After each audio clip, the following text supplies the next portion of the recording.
Rome Nightly News. Hello, and welcome to Rome Nightly News. I'm Chloe Fontaine.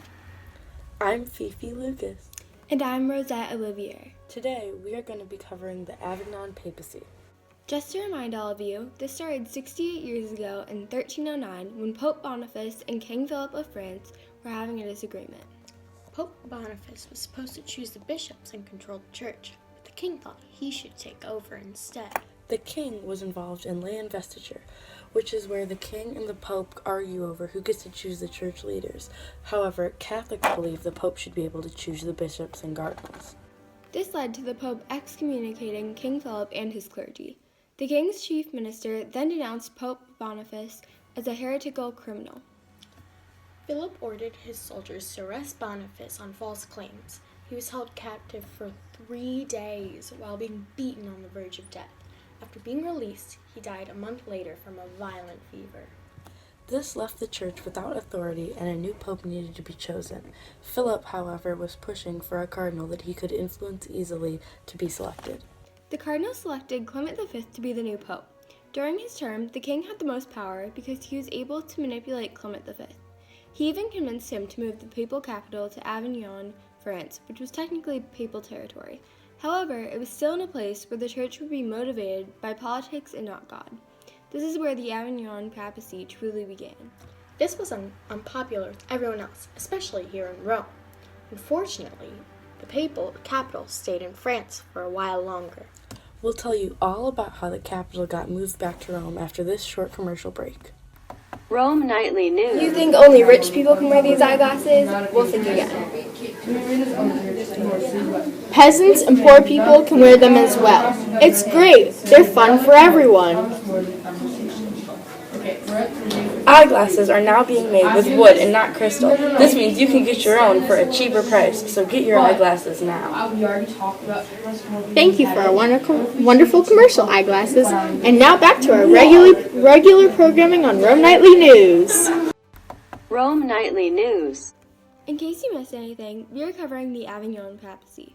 This started 68 years ago, and we left off where Pope Clement V is taking up residency in France and King Philip is influencing him. More recently, a new pope needed to be chosen. Gregory was one of the options. He was a cardinal, and he promised himself that if he became pope, he would move the papacy back to Rome where it originated. As his term began, he started to get nervous about his decision to move the papacy and feared judgment from the king and other political leaders. Catherine of Siena played a key role in giving the newly chosen pope the confidence to follow through on his plans. She went to Avignon to persuade Pope Gregory to move back the papacy to Rome.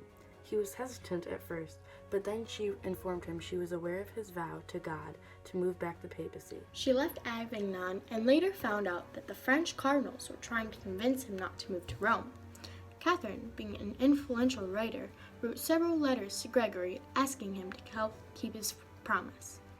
It's a good thing she did because Pope Gregory has just moved the papal capital back to Rome this year, in January of 1377. We have her here to help conduct an interview about what inspired her to be a leader and how exactly she convinced the Pope to follow God's will and move the papacy to Rome. Rome Nightly News. Hi. Hi, thank you for taking the time to be with us for this episode covering the Avignon Papacy. We really admire your leadership and commitment to God. The first question we want to ask you is why you felt so strongly about the location of the papacy. Well, the papacy has been in Avignon my whole life, and I somehow just knew that it was God's will to have it in Rome. Also, myself and many others feel the papacy should have been in a place where the work of the church can be devoted to God and not interfere or be affected by politics.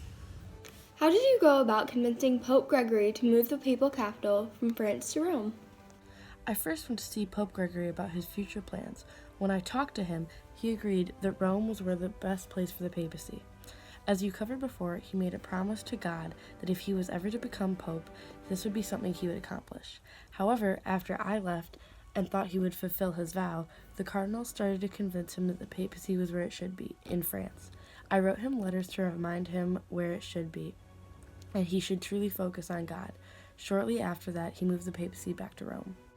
That's great. What inspired you to work towards this goal? When I was younger, I saw a vision of Jesus. He blessed me in a church, and I knew that my role in life was to serve others.